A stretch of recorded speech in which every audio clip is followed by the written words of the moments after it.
नमस्कार, मी दीपक राऊत तुमचे स्वागत करतो आता शेअर मार्केट अपडेटमध्ये. आज मार्केटनं सुरुवात पॉझिटिव्ह केली, पण त्यानंतर निफ्टीमध्ये कंटिन्युअसली दबाव बघायला मिळाला. ओव्हरऑल खास करून ऑटो सेक्टर, IT सेक्टर आणि एनर्जी सेक्टर याकडून निफ्टीमध्ये दबाव बघायला मिळाला. बँक निफ्टी हालाकी वर जाण्याचा प्रयत्न करत होती, पण सक्षम फारशी राहिली नाही की निफ्टीला पूर्ण ग्रीन झोनमध्ये ओढून न्यावं. ओव्हरऑल बँक निफ्टी मात्र थोडं पॉझिटिव्ह राहिलं. निफ्टीला हायर लेवलला थोडासा रेजिस्टन्स फेस होते. निफ्टी पण 25,000च्या वरती कंटिन्यू सस्टेन आहे. गेल्या 6 दिवसांच्या तेजीवर आज थोडासा ब्रेक लागताना बघायला मिळाला.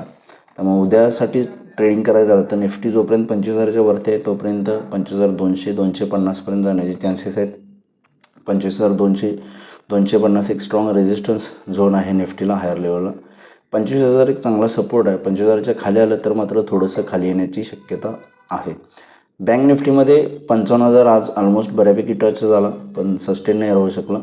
55,000 एक स्ट्रॉंग रेजिस्टन्स आहे. 55,000च्या वरती गेलं तर शॉर्ट कवरिंग फर्दर येऊ शकतं बँक निफ्टीला 55,500पर्यंत.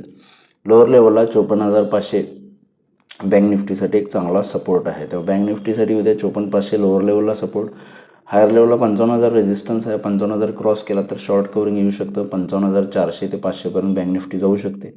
आणि निफ्टीसुद्धा 25,100च्या वर मेंटेन राहिला तर मात्र निश्चित चांगलं रिकव्हरी 25,200 250पर्यंत येऊ शकते. लोअर लेवलला 25,000 एक सपोर्ट आहे चांगला. त्याच्या खाली आलं तर थोडंसं 25,000च्या खाली आलं तर थोडंसं डिक्लायनिंग वाढू शकते. या अनुषंगानं तुम्ही उद्या या लेवल्सनुसार निफ्टी बँक निफ्टीमध्ये उद्या ट्रेड करू शकता. आज NSEमध्ये 1,540 शेअर्स वाढले, त्या बाजूला 1,283 शेअर्स पडलेत. निफ्टीमध्ये 14 शेअर्स वाढले, त्या बाजूला 35 शेअर्स पडले. त्यामुळे पडणाऱ्या शेअर्सची संख्या निफ्टीमध्ये जास्त आहे. NSEमध्ये थोडी वाढणाऱ्या शेअर्सची संख्या जास्त आहे. निफ्टीमध्ये बऱ्यापैकी प्रॉफिट बुकिंग हायर लेवलला बघायला मिळते शेअर्समध्ये. त्यामुळे सेक्टर इंडिसायजेसमध्ये आज IT, ऑटो आणि फार्मा सेक्टरवर दबाव राहिला.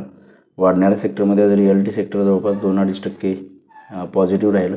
बँकिंग सेक्टरसुद्धा थोडं पॉझिटिव्ह आणि एनर्जी सेक्टर पॉझिटिव्हमध्ये बंद दिलं. ग्लोबल मार्केटचा आढावा घ्यायचा तर युरोपियन मार्केट पॉझिटिव्ह आहेत. अर्धा ते 1% तेजी युरोपियन मार्केट्समध्ये. डाव फ्युचरसुद्धा जवळपास 70 ते 80 पॉईंट पॉझिटिव्ह आहे. US मार्केट फेडरल रिझर्व्हची मीटिंग आहे या वीकमध्ये, ज्याचा आउटकम बुधवारी रात्री येणार, म्हणजे गुरुवारी आपल्या मार्केटवर इम्पॅक्ट बघायला मिळेल. US मार्केटची लक्ष थोडंसं USच्या पॉलिसीवर आणि फर्दर आउटलुकवर आहे US फेडरल रिझर्व्ह करून, आणि आपल्या मार्केटचंच त्या पद्धतीनं थोडासा मोमेंटम आहे. पण जो काही पॉझिटिव्ह मोमेंटम आहे, जोपर्यंत निफ्टी 25,000च्या वरती आहे तोपर्यंत तो निश्चित इंटॅक्ट आहे. आणि फर्दर 25,200 250पर्यंत जाण्याची तयारी निफ्टी आपल्याला येणाऱ्या काही सेशन्समध्ये जोपर्यंत 25,000च्या वरती आहे तोपर्यंत बघायला मिळू शकते. तर बघा मार्केट उद्या कशा पद्धतीनं बिहेव होते.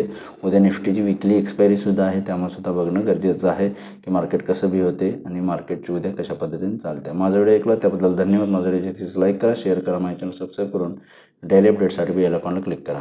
धन्यवाद.